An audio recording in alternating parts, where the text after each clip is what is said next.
It is a joy to be with you all this evening. I want to say welcome, welcome, welcome to our Operation Higher Ground training. This conversation, and it will be a conversation, is for all of those who are here and those who will be watching this video, wanting to learn more about how to establish a garden at their church. This was one of our key and primary programs of the Black Church Food Security Network. And I'm sorry, I did not introduce myself. I'm Reverend Heber Brown III, founder and executive director of the Black Church Food Security Network.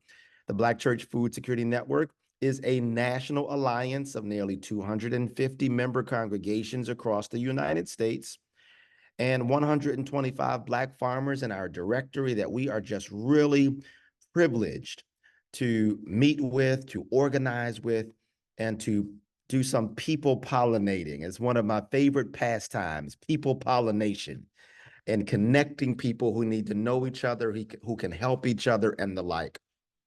We are really grateful to have this conversation at this time in the year because so many people and so many of our churches are getting ready to restart their gardens or getting ready to establish gardens at their church.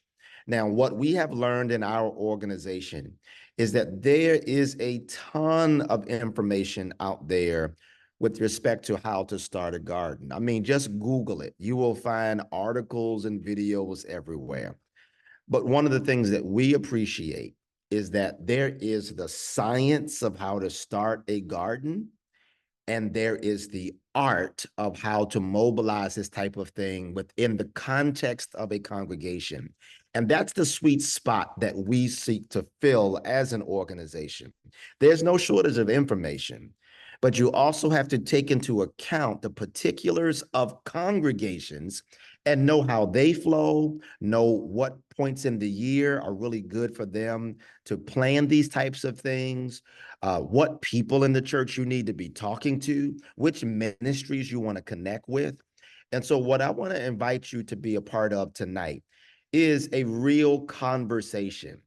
And this conversation will seek to bring together the science of starting a garden and the art of mobilizing such an initiative within the context of an African-American congregation. Both of those things have to be kept in mind, because if you just got the church and you don't have the information, you got a whole lot of people with just big ideas.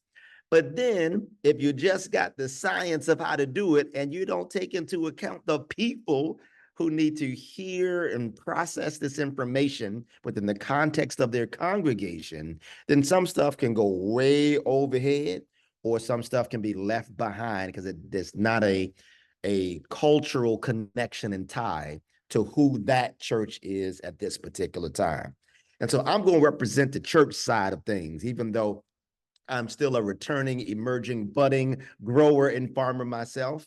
Don't let the shirt and tie fool you. I just had some business today. I'm grateful to be a grower myself, but I'm going to handle the church side of things. And I have brought tonight a panel of distinguished guests who represent various organizations, most prominently the extension offices that you're going to learn about if you're not already initiated into your local extension office. You are in luck. Tonight, you're about to learn about the extension offices and how they can assist and support your church in helping to start, expand, or establish a garden at your church. Just for a moment, though, before I pull the guest into the conversation, can I have those of you who are members of congregations, can you just type where you're logging in from? Some of you have done that already. Shout out to Sister Edmonds from the Journey United Methodist Church in Temple Hills, Maryland. This is all information that our guests will need to know so they can know where to point you and who to connect you with. So Temple Hills, Maryland's represented. Sister Shirley Everett from Cedar Grove United Methodist Church in Conley, Georgia.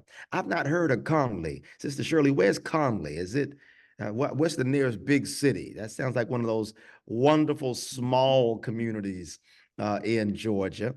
But Suburb let of us know. Atlanta. It's a suburb of Atlanta. Awesome. Thank you. A suburb of Atlanta. I appreciate that. So Mhm. our folks will know where you're coming in from.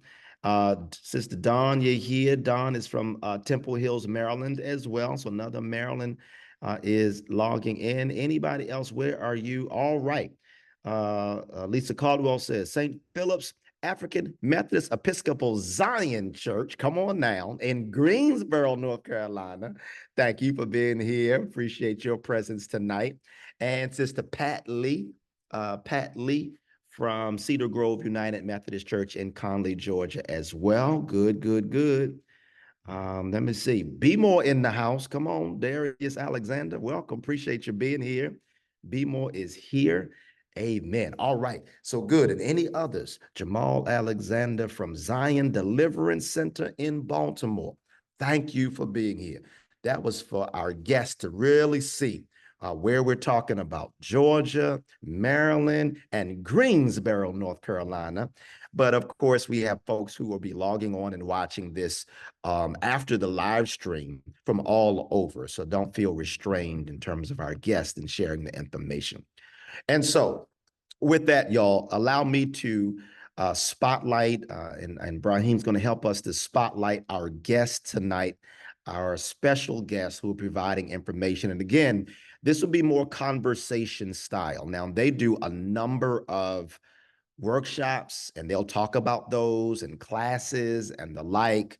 We want to encourage all of our member churches to take full advantage of the programming that's already being provided at your local extension office and to connect and establish relationships with your local extension agents. Introduce yourself. In fact, that might be a tip right there just to start it off, to introduce yourself, to connect, to email, to call your local extension agent. And they'll give us some tips and insights on how to make those kinds of connections. I want to celebrate and lift up a dear sister who I was blessed to meet some years ago now.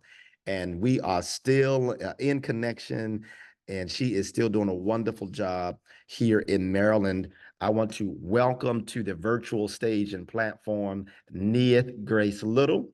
Neeth is the extension educator on urban agriculture at the University of Maryland Extension. She's the urban agriculture extension educator for Baltimore City, Maryland. She's been in this role since 2016, helping urban farmers learn what they need to better achieve their goals through technical assistance, workshops, field days, written resources, and applied research. Neeth, welcome and thank you for being here tonight. Thank you for your kind words. I'm so glad to be here. Absolutely, absolutely. Thank you. And also very, very excited and grateful for Dan. Is it Hellerbach? That's pronounced that correctly? Heller back is fine. Hellerback. Dan, thank you for being here. Master Gardener from the University of Maryland Extension Office as well. Am I reading right that you are a recently retired former Baltimore City Schools assistant principal? That is correct. Awesome, awesome. Principal, teacher, and social worker. Can I say, and oftentimes we hear this phrase applied to those in the armed services, but I want to say thank you for your service because I know as an educator myself in my own lane that it truly is a labor of love. And so thank you. Y'all, Dan and his wife raised their 3 kids in Baltimore City. They love the city and are part of the activist community, hoping to help bring social justice to fellow residents. And Dan has grown to understand how food security is an important element to this work. Dan, thank you so much for being here tonight as well. Thanks for having me. Awesome, awesome. And there are some others, I believe, we're trying to plug in, having some technical difficulties to bring y'all on the screen. So how about I'm gonna start with Neeth and Dan. I'll get rolling with you two, and then we'll bring the others online as the tech issues get worked out. So for those who are just completely green, know absolutely nothing about extension offices and extension agents. Can you provide some point of reference and description as to what is the extension agent, extension office, and who are extension agents? Sure. There's a lot of history there. We've been a branch of the public service since the mid 1800s, or the land grant universities have been. The extension service was founded in 1911. I'm not going to go through the whole history lesson, but briefly, we are the public and continuing education branch of the state university system. It's our job to make sure everyone in the state benefits from the research and the education that happens in the university system, even if you never set foot on campus. And we do non-degree granting applied education on agriculture, on personal and community gardening, on watershed, water quality protection, personal finance, healthy eating and nutrition, 4-H youth development, leadership and community development, technology education, and I always forget one, but I think that's all of them. So that's my pitch, is we do informal education in our communities, and we have an office in almost every county in the United States. Don't miss that. They have an office in almost every county in the United States and providing non-degreed educational opportunities and resources. Dan, anything to offer or add to that in terms of, well, let me maybe say this. Who is an extension agent? Who are these people? One thing I do want to point out, Yeah. there's some argument about which university the first agricultural extension agent came from, but there is no argument the first agricultural extension agent was Black. So that is a pretty cool thing that is sometimes forgotten. And an extension agent is a local resource, who's meant to be your connection to the university system. And they have some expertise in different topics. I focus on agriculture. I have colleagues who focus on personal finance, but they're meant to be the kind of the bridge between the community and the university, both bringing university resources to you and then bringing your needs and concerns back to the university and saying, hey, it's great you're hiring so many, geneticists, but maybe we should have some more people who work on vegetable crops, because that's what people are interested in. I'm so glad, Nia, that you brought up this Black history element of the extension agents. I did not know. I knew that there is a rich, deep, and long history with respect to Black extension agents and the ways in which they worked in a racially segregated United States. That some would argue there's still segregation to this very day. It's morphed and changed, but there's a deep and long history with respect to Black agents, Black extension agents. And and I've had opportunity to kind of glance at some of this, but if you read the records, the writings of Black extension agents, there's so much rich history just in their notations about the work that they've done in local communities. And so thank you for lifting that up in terms of the extension histories and agents. And thank you, got the name. Thomas Monroe Campbell, first extension agent. Hey, y'all, we got homework right there. Take that name down. I didn't know this right off the bat.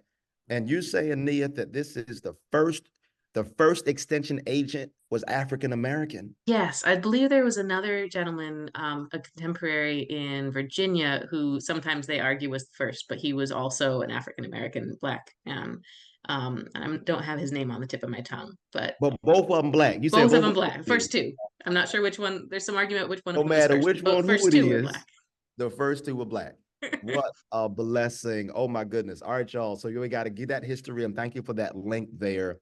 Dan, I want to come to you and talk about the Master Gardener program in just one moment. Before we get there, though, I want to say, and Nia, I'm going to come back to you. I want to say, as a national network of African-American congregations, oftentimes our member churches feel like they need more support in their gardening or agricultural projects on church land. We're grateful as an organization to be in place to help connect them, but oftentimes they'll want us to come out. And I'm like, no, we don't have to come out. There's actually people who are there in your community that can help provide resource, and extension agents are one of them. For those who are specifically kind of honed in on the gardening side of things, can you give some words to the kinds of support that the local extension office could give to a church that's trying to start or expand their garden. Just help stretch our imagination around not only what is, but what could be, so people know what's out there. I think that's for you, Nath. Oh, yeah, All yeah. And then right, I'm gonna come yeah. to Dan after about master gardening. Thank you. I feel like I've been talking a lot. I don't want to take up Right. too much of your time, Dan.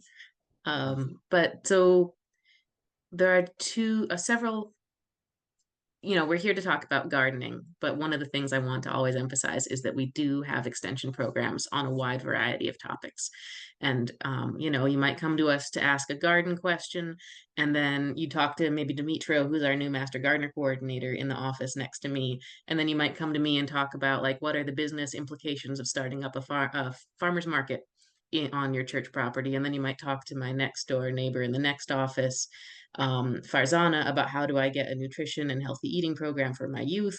And then you might go over to Albert or Badimi and talk about how do I start a 4-H club out of my garden. So there's a lot of people in my office who can be resources for you. And the first step is to call the office. We've always got someone at the front desk, Tamara and Shayna in our office, who know just about everything and who's the what to talk with. And if you're having trouble finding your extension agent, um, I would be happy to help you navigate to figure out who is your local person. And sometimes, if you're interested, um, in urban agriculture specifically, sometimes your extension office may not be as familiar with that topic. And if you find, you call up your extension office and they're like, I don't know how to help you with that, there's probably someone else in the state who has more familiarity with that topic. And I have some contacts in Georgia and North Carolina who I know work on urban agriculture specifically in more populated centers who I can refer you to. Awesome. And Rich, we want to bring you into this as well. We're trying to get you on the screen. So but thank you for dropping all this information in the chat box. Y'all keep one eyeball on the chat box, keep the other eyeball on the screen, because there's a lot of information will be coming right in that chat as well. And Rich is on the roll right now. The link to find your extension. Oh, there. Okay. All right. There we go. Rich, your fingers got to be burning, and you are burning up the keyboard and giving us the information that we need with respect to that. I'm gonna come to you in one quick second, but first, Dan, can you talk a little bit about the Master Gardener program?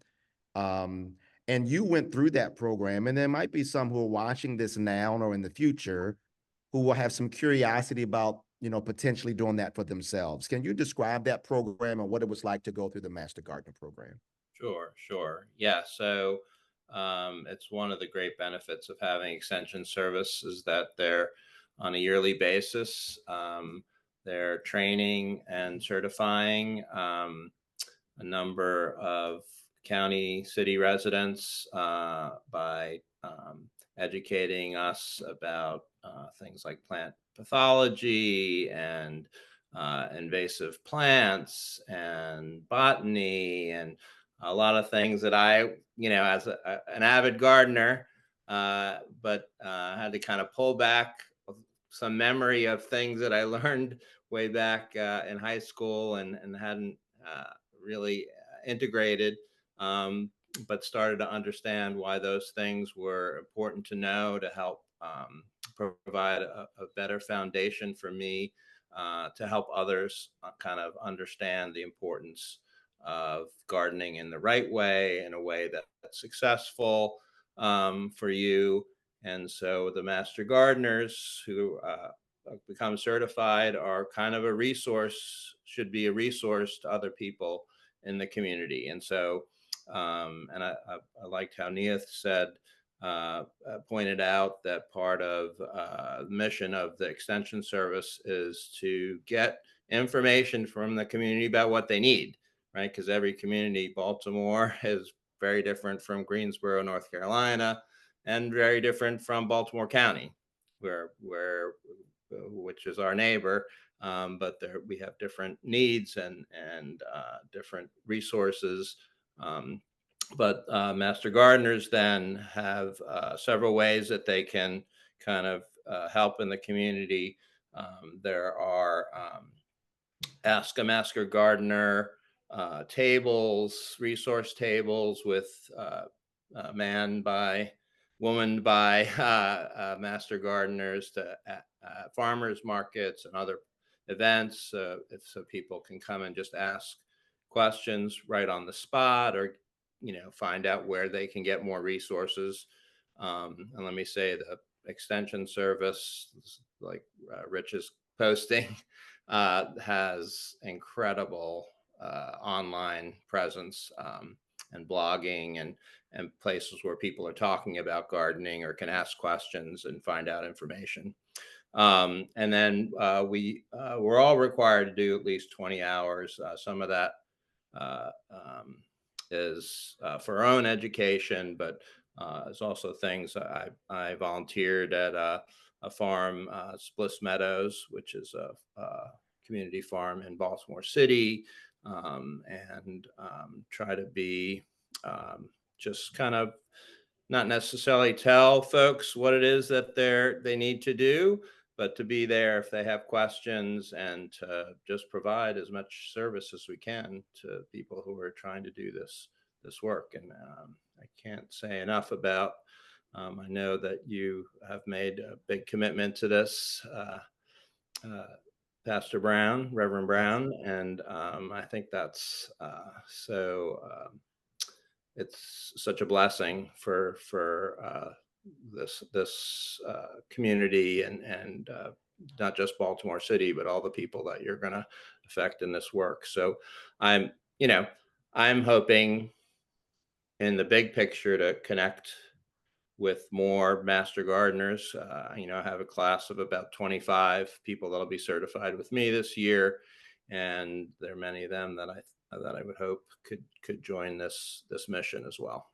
But Well, that's beautiful. Thank you, Dan. I know one of the things that we've always wanted for years is to help to strengthen our local church's garden ministries by having master gardeners come alongside those ministries and right. provide extra set of hands, insight, connection to the resources of the extension offices as well.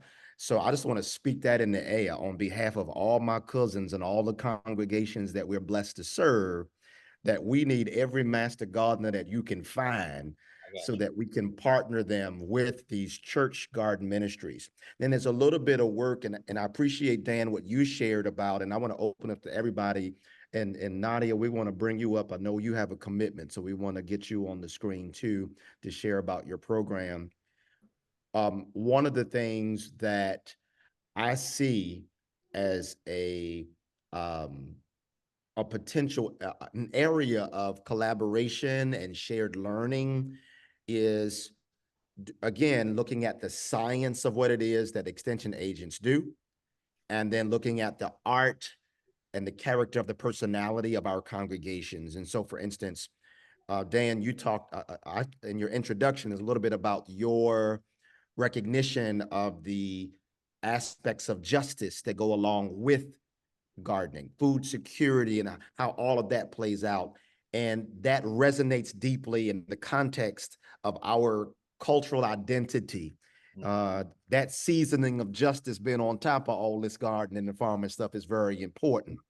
And without that, the information can feel very bland, if I can say that, very bland, very detached, very disconnected from the everyday lived experience of people who experience food insecurity, and might I say food apartheid, in a very existential way. So that is to say, cultural competencies are very important. And so having the information around being a master gardener is amazing. Also, having sensitivity with respect to cultural competencies, doing some deep inner work around identity and the like, just so that as we come together, we don't inadvertently bring biases, bring airs of maybe superiority, or our privilege is now knocking stuff all over the place, and then the relationship is hampered. And as everybody knows, no matter what you know, if the relationship ain't there, you can forget about it. No, I don't care what you know.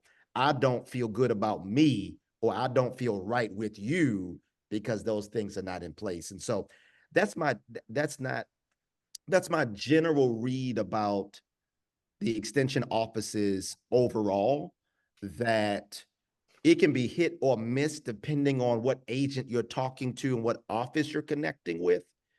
And sometimes, um, even when our churches have called an extension office, because of the histories around racial bias and prejudice, because of some privilege and the like, those connections are not, I wish it wasn't this way, but it can be definitely, I wish it was more standardized where every agent got to go through, uh, racial sensitivity training and deep inner work and journal and go sit down somewhere and sit and learn from grandmamas who've been in church for 50 years. Maybe we'll create a program. Let's go get a grant, y'all. I see Dr. Allison Geist Johnson. Maybe she got the money somewhere. She got a grant somewhere. We can work on that. But there's some racial pieces and cultural pieces I think that can help move things further even more. But just my thought there, because you brought up the justice and food security piece. Yeah, and I like how you said coming to work alongside, and that really says a lot about how this has to work. And just to throw it out there, because I think there's this weird flip side, that there's a tentativeness from some people because they don't know how to maneuver in that space, be in that space. And so it's kind of helping people understand what the community wants and what is going to work with them, and the kind of the commitment part, right? So you Awesome. really have to want to do it, but you have to want to do it in a way that's going to be that collaboration. Yeah, absolutely. Yeah, not for, but with. Yeah, thank you, Dan. So look, Nadia has to move. So listen, I'm gonna bring all my Maryland cousins in first, but North Carolina and Georgia, don't y'all worry. We're going straight to Wake County right after this. But Nadia, I know you have to go, but you are, let me see, the new Maryland Department of Agriculture Climate and Equity Coordinator. I've never heard of this part of your office, rather. Can you introduce yourself and this office? Sure. So my name's Nadja Shahab. I recently started with the Maryland Department of Agriculture. It's been just about 6 months. I'm their new climate and equity coordinator. So I work a little bit with climate policy, with some of the initiatives that happen there. And I am working on developing an equity program, I kind of advise on the environmental justice aspect and some of the policies that are currently taking place and the programs that are currently happening within the department and that already exist. It is a new position to me. It is a new position to the department. So I am happy to drop my contact information, have conversations outside of this class, one-on-one or in a group setting. I'm happy to make connections wherever we need. As I work to develop a program further, I want to make sure that I am connecting with the communities that need the connections further as I go on. That's awesome. Is it Nadja? Am I pronouncing your name right? Yep, Nadja. that's correct. Nadja, okay. Say a little bit more. I mean, it's just us in the living room right now. So tell me, Sure. this is all new for all of us. Say a little bit more about the potential with respect to your office. And then number two, do you have counterparts in other parts of the country for my cousins who are outside of Maryland who might want to connect with the Nadja of their community? So as for counterparts, I have counterparts at different agencies within the state of Maryland. I'm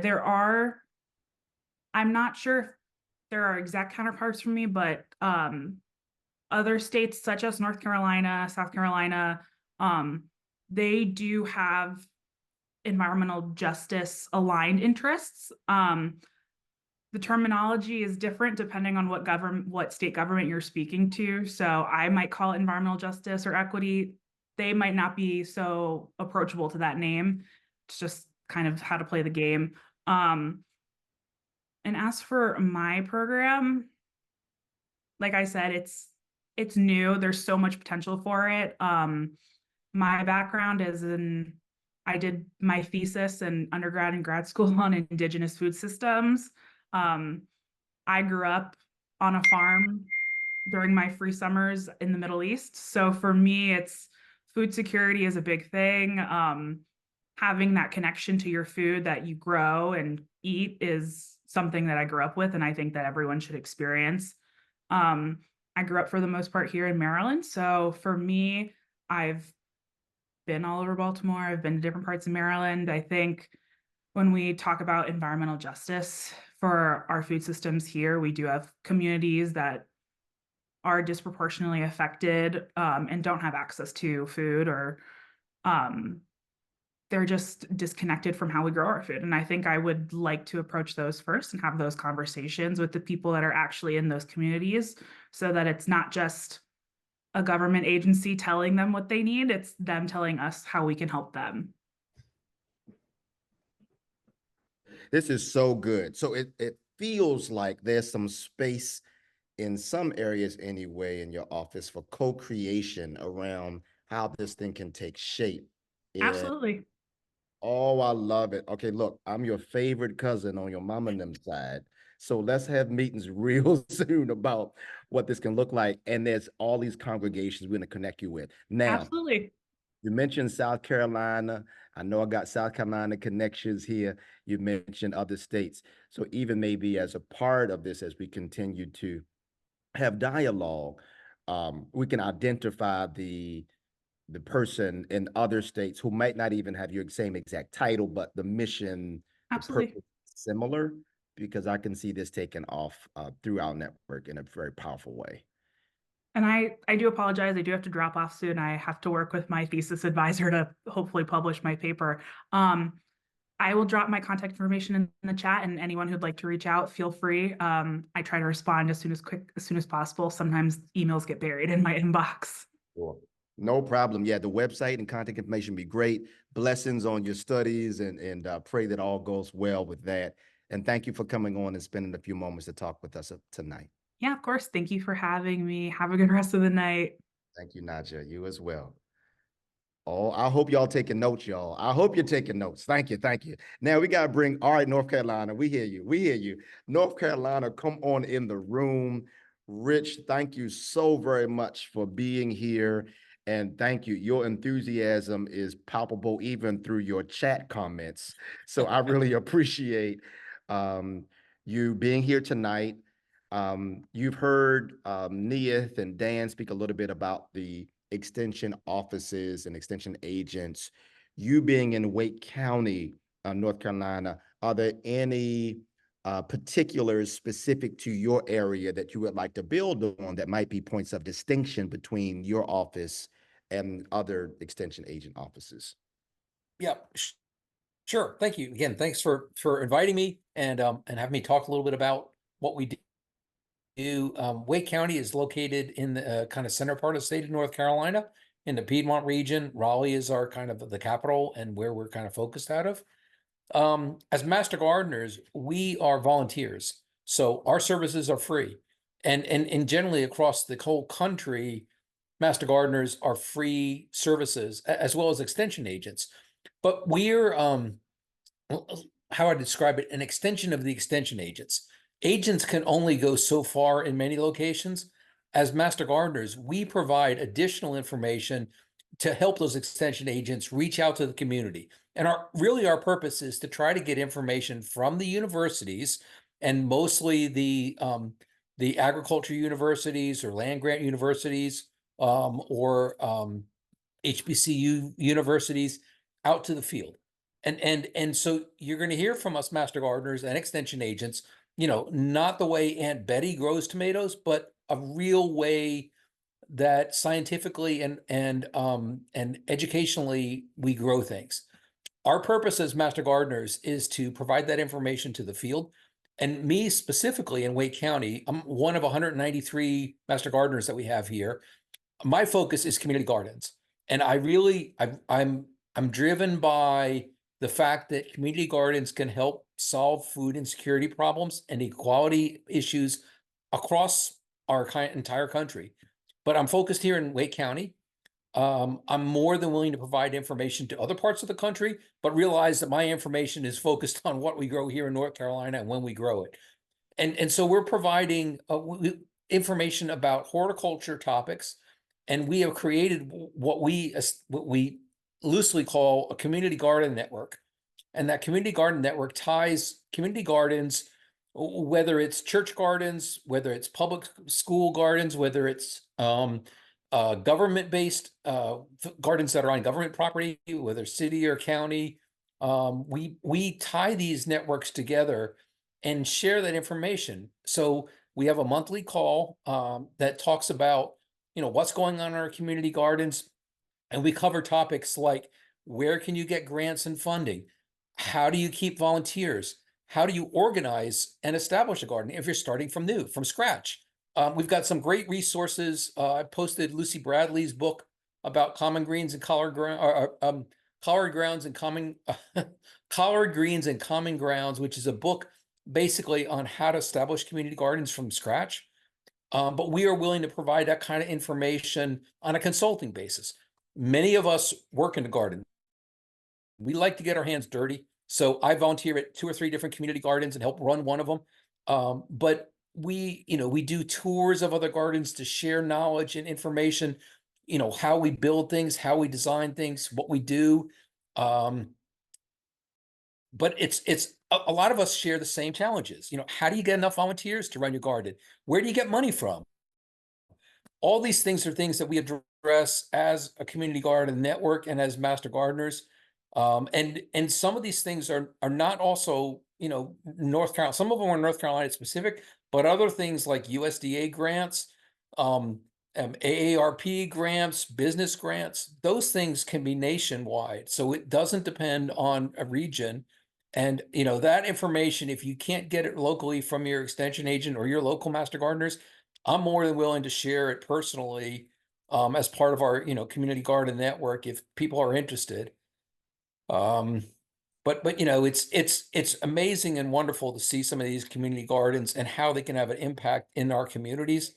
No matter what the color of your skin is, or what your religious or faith-based or non-faith-based focus is. And it's great to see that, and great to see kids learning about gardening. And then, not only community gardens, but how do we individually garden, right? How do you set up a small garden bed on your home property so that you can grow some of your own food? Those are all things that we're focused as master gardeners.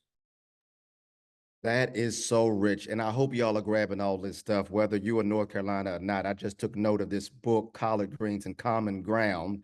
Thank you for sharing that link. I just reposted it so people can grab that.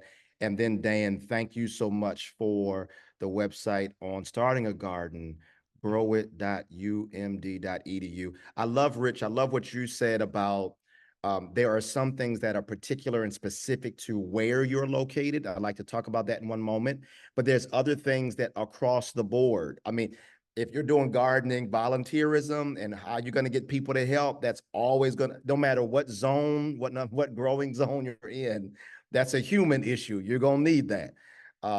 Where to get, how to test your soils, knowing what's in the soil or not. That's something that no matter where you are, it's wisdom, it's a good thing to do, it's necessary in many respects. Check that out.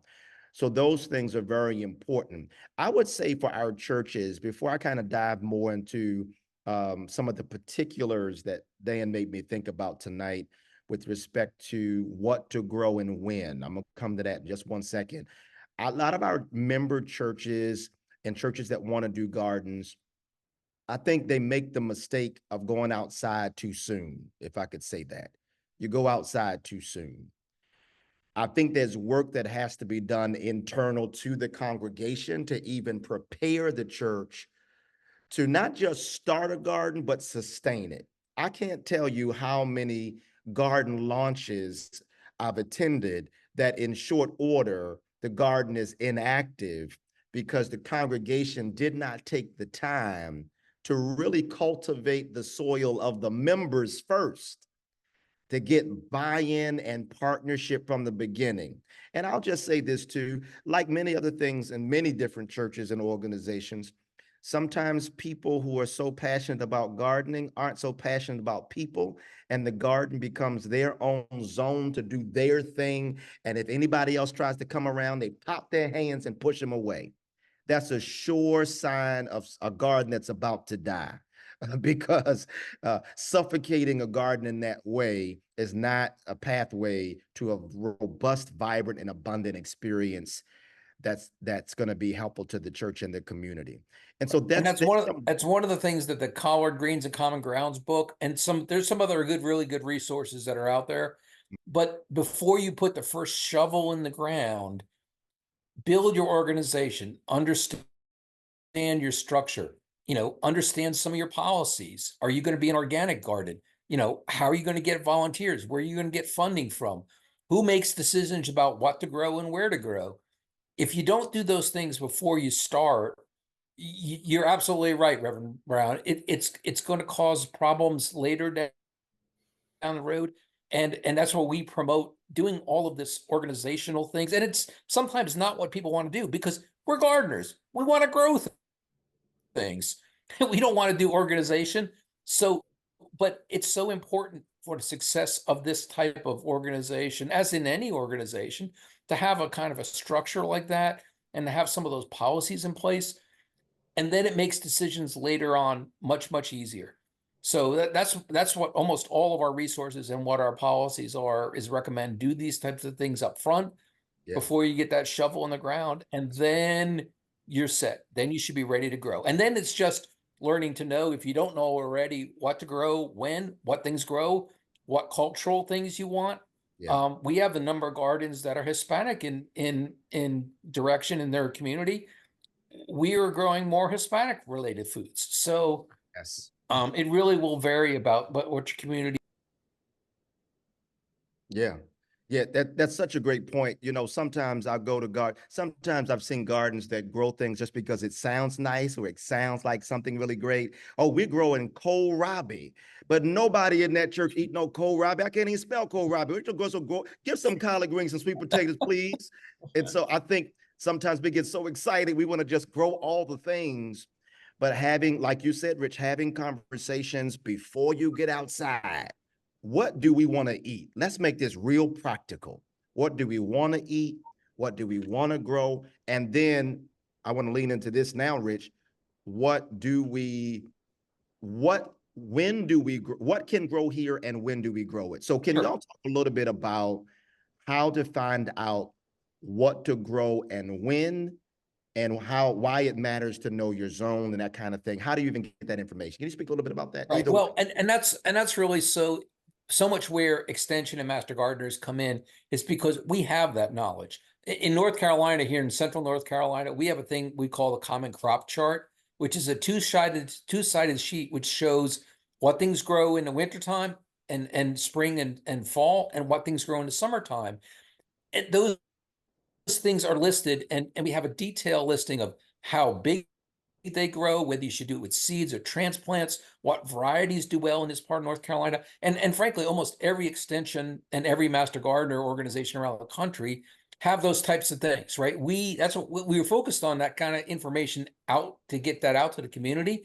So it's there. You just need to reach out to your extension and master gardeners to get that information, to know, if you don't know already. I mean, many people know, what grows well in Eastern North Carolina versus, Western or Central North Carolina. But if you don't, and in our area, many people are transplants from other parts of the country. They don't know what grows well here. If they're coming from Michigan, they don't know what grows well in North Carolina. We can tell them and that kind of information. And that's what we do. We provide that kind of technical, what does well, what things, and then when you should start them. In our case, in North Carolina, April 15th is kind of our summertime planting day. You don't plant tomatoes and peppers before April 15th. So, that's a general philosophy that we do, and we provide that information to the community. I love it. And Nia, thank you. I see the Maryland planting calendar is there as well. And I think a quick Google search could find us the Georgia one, being that we got Georgia here, South Carolina's here. So these planting calendars can go a long way, y'all, in your planning around your growing. Let me just relieve one of the things that I'm advising some of our churches to do as well.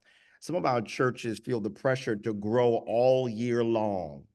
And it can be very difficult to go the whole year, especially if this is a new ministry initiative. So I've been telling churches, listen, pick a season and stick to that season and just do that. And sometimes, you know, based on where the church is located, the fall season might be better because our insect friends and creations of God are not as active in the cooler. And then you're after the heat of the summer. And then it flows right into the holiday season where meals will be on the table and people will be gathered.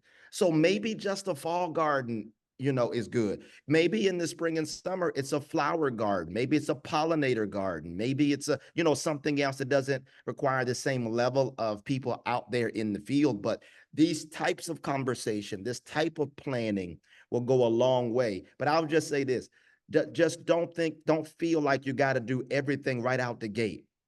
Listen, pace yourself. Sure. And that's our recommendation too. We always recommend start small. You know, if you want your garden to be 30 beds or a 3-acre farm, okay, but start small. Start with 6, 8, 5 beds, 2 beds, learn about gardening. And we completely agree with you. You know, some people in North Carolina, a lot of people just grow during the summertime, which is, you know, for our normal peppers and tomatoes and eggplants. But I prefer, just like you, during the wintertime, because one, it's sometimes the most nutritional vegetables. They're less pests. It's a lot cooler here in North Carolina in fall and in the springtime. And I just enjoy things growing that much more. It gets pretty hot here in North Carolina during the summertime. So start small and think about that. And at some point, if you want to go to 4-season gardening or 3-season gardening, great. That's cool. If you choose not to, take your beds, put a cover crop on those beds during that time when you're not growing. It'll provide nutritional value to your beds. And again, extension master gardeners can provide all that kind of information about what to grow, what seasons, and if you're not growing, what you should grow in those beds to keep the weeds down and to provide nutrition to those beds. I want to open it up, y'all, for questions. We are, believe it or not, 8 minutes away from top of the hour. What specific questions does anyone have? It's just us in the room, and your question actually might help somebody else because they got the same question. So let's go ahead and open it up, whether in the chat box, or I'm gonna say you can go ahead and just unmute yourself, and we'll get on the big screen so we can just sit in the living room together. Any questions? The floor is open. Hey, this is Pat Lee at Cedar Grove. How you doing? Good. This is definitely invaluable. In fact, I just Googled for the Georgia planning calendar that University of Georgia puts out. So that tip already working on it. You know, we're renovating a house, calling the House of Hope, and part of it is connected to this Field of Dreams is what we're calling it. And it's going to be a community garden. We have land behind the House of Hope. We know nothing about gardening, but we know that we have some land. You know, we have some trees that are in the way. You know, that will provide maybe too much shade depending on what we're trying to grow. We are starting from scratch, literally. We had a food pantry pre COVID, and we have not ramped it back up yet. But you know, we're sort of revisiting how we address food insecurity, and this garden would be one prong to it. Another one would be, you know, food boxes, and another would be, you know, serving meals just a couple times a month. So we're excited about, you know, the land that God has provided us, and the opportunity for us to do this community garden. But you know, we need help from scratch. From scratch. That's good. That's good. You're at a good place. Scratch is a great place to start. So to the folks on the screen, can y'all help? How would you advise people who are at scratch to get started? Thanks, Sister Pat. Uh-huh. Yeah, so this is Rich. Again, the reference things like the Collard Greens and Common Grounds book is a place to start. Definitely reach out to your extension office and master gardeners. They are there to try to help you figure out, first of all, is your site a good site? If you truly have a lot of shade, that's going to be a problem for a lot of vegetables that you might want to grow, like tomatoes and peppers that are going to require a good amount of sunlight. Do you have water nearby? What's your soil like? As Reverend Brown mentioned, almost every state has soil samples and every state is different. In North Carolina, we're free from April through November for churches and gardens and homeowners. There's a fee other than other states charge, but it's important to understand what your soil is like, what nutrients you need to add to it. Your master gardeners and extension people can provide that kind of information, and either they can do it by you taking pictures and sending it to them if you're not local or they're not local, or they can potentially come out and meet with you and say, hey, here's some of the things that you got to think about when you're establishing this garden. But that's what we're here for. We're here to answer that. And I will offer personally, even if you're not here in Wake County, North Carolina, if you're not getting response from your extension agents, people, you can reach out to me via my email address. I'm more than willing to give you some guidance and direction to help you figure out whether it makes sense or not, what you need to do to get started. The only thing I'm gonna say is it's not as hard as it looks. And so I think with a little help to get you started, the experience of doing it and like Rich was saying, and I recommend that always. I've made that mistake myself. That's how I learned is going big too early, but start small. You'd be surprised how much food you can actually generate in a small garden. I sometimes get frustrated with myself because I plant stuff and then all of a sudden I'm like, I got a can, I gotta make some food, I gotta try to find other people to give it to. Yeah. So you don't have to do anything big, but don't worry too much about it. I think that's a lot of people feel like it's this very intense thing, and once you get started, it's I just started as a backyard gardener. My daughter was just amazed at how things popped out of the ground when we planted seeds, and the magic of that just kind of fed me for many years. So that's the only really big thing I had to say. Sister Pat, don't miss that note that Nia put in the box about a contact for you, Timothy Okay. Daly. He's Okay. on the other side of Atlanta in Gwinnett.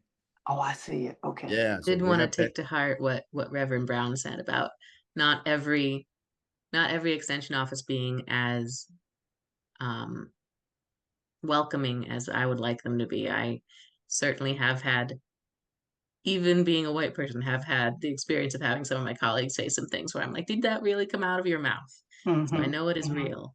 But we are funded by federal dollars, and it is our responsibility to serve everyone. Not only to serve everyone, but to serve everyone perspective of the demographics in our state. So it's our responsibility to make sure that we are serving populations in proportion to how people are represented in our state.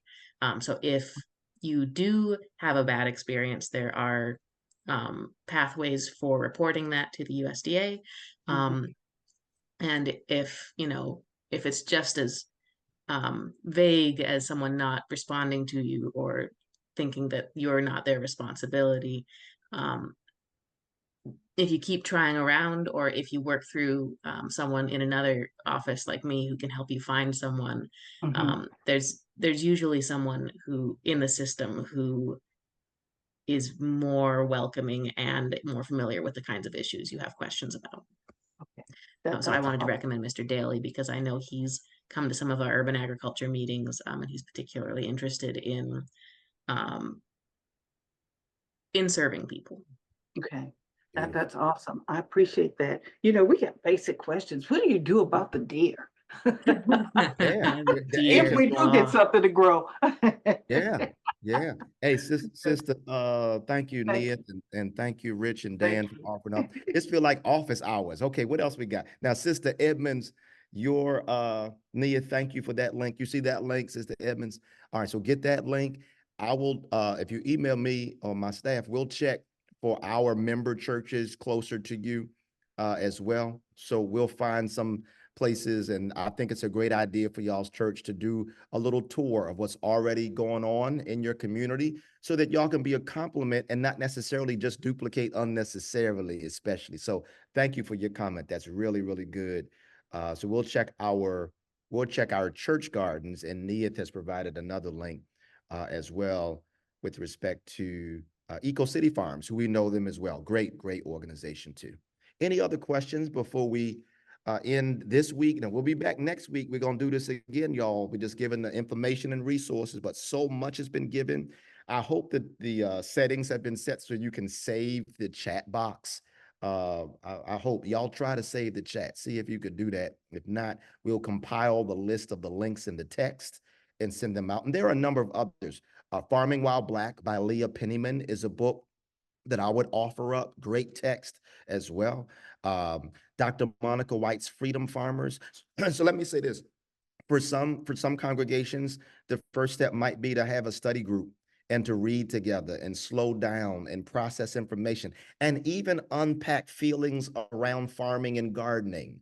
The trauma associated with that sometimes in the Black community is something that has to be addressed, because trauma can be misplaced on the land when the land was never the offender in our story with farming. In fact, the land and nature actually was trying to help us to get free.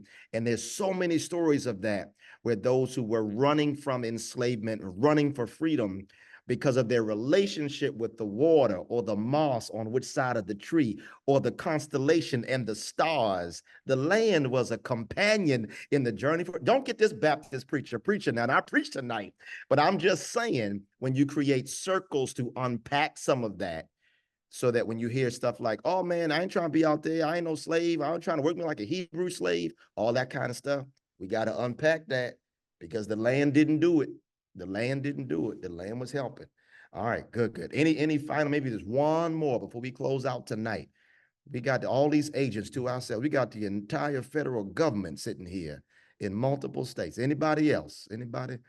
All right, so can y'all put your contact information in the box? Y'all have been so generous with the information that I know there's going to be stuff that comes up to our minds tomorrow or tomorrow night. There's Nia's email. Again, she's here in Maryland. Dan is here in Maryland. Rich is down in Wake County. And I want to encourage my North Carolina churches, whether you're watching this live or later, that that gardening network that Rich talked about, jump into that. Get connected. They are doing resources, information, and the community of support goes a long way too.